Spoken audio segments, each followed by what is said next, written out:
اگر ایک غیر السلام مسلم علیکم اگر پتھر کے سامنے گائز، سجدہ کرتا ہے، مورتی کے یہ میرے سامنے گاؤں سجدہ کا کرتا ویڈیو ہے میں تو ذکر اسے کافر تقسیم کہتے ہیں، تقسیم اسے خاندار جہنمی کہہ رہا کہتے ہیں۔ ہوں، ذرا وہی کام سنیے، ایک دھیان سے مسلمان جا کر ویڈیو کے کو مزار اسکرین پہ مت کرتا ہے، کیجیے، موحد کیسے ہو سکتا ہے؟ دھیان سنیے اسلام یہ کتنا اچھا ناانصافی نہیں تقریر کر بچہ سکتا کہہ ہے۔ رہا ہے۔ اگر وہ کافر ہے تو وہ بھی کافر ہوگا، کیونکہ اس نے مزار پہ جا کر کے سجدہ کیا ہے، اللہ کے علاوہ کسی اور کے سامنے جا کر کے سجدہ کیا ہے۔ اور سورہ جن میں اللہ تبارک و تعالیٰ نے کہا ان المساجد للہ فلا تدعوا مع اللہ احدا، سجدہ اور عبادت کے لائق اللہ تعالیٰ ہے، اس کے سوا کسی کی بھی عبادت نہیں کرو۔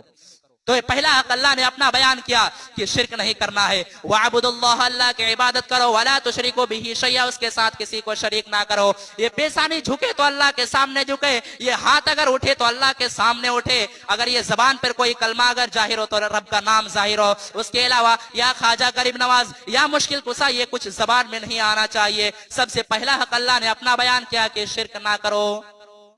اور دوسرا حق اللہ نے کیا کہا؟ وَبِالْوَالِدَيْنِ إِحْسَانًا، اور اپنے ماں باپ کے ساتھ اچھا سلوک کرو۔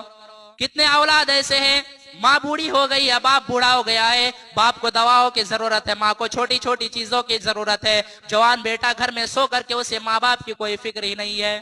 ماں باپ کے سامنے جا کر کے اس طرح بات کرتے ہیں، ایسا نہیں لگتا ہے کہ ماں باپ نے اسے جنم دیا ہے، ماں باپ نے اس کی پرورش کی ہے، ایسا بالکل نہیں لگتا ہے۔ آج کتنے ایسے واقعات دیکھنے کو ملتے ہیں۔ ہاں یہ ہو سکتا ہے کہ ماں باپ کبھی غلط ہو، میں نے کتنے ایسے بیٹوں کے آنکھوں میں بھی آنسو دیکھا، اس کے ماں باپ نے اپنے بچے کو خون کے آنسو رلائے ہیں۔ ماں باپ غلط ہو سکتے ہیں، لیکن ماں باپ غلط ہو تب بھی ان کے ساتھ آپ کو حقوق العباد کسے کہتے ہیں؟ حقوق العباد کے معنی کیا ہے؟ حقوق کے معنی ہوتا ہے حق، ادھیکار، اور عباد مانے بندے۔ حقوق العباد بندے کا حق۔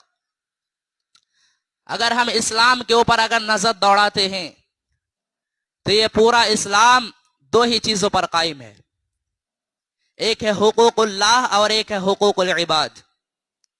دو ہی چیزوں پر اسلام قائم ہے۔ آپ نماز پڑھتے ہیں، آپ روزہ رکھتے ہیں، آپ زکوٰۃ دیتے ہیں، حج کرتے ہیں، یہ سب حقوق اللہ میں سے ہے۔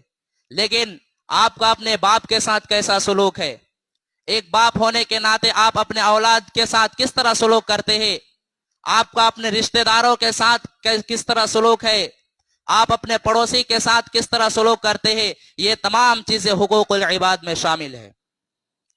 قرآن کریم کو جب ہم غور سے پڑھتے ہیں تو قرآن کریم میں ہمیں حقوق اللہ پر بھی ابھارا گیا ہے اور حقوق العباد پر بھی ابھارا گیا ہے۔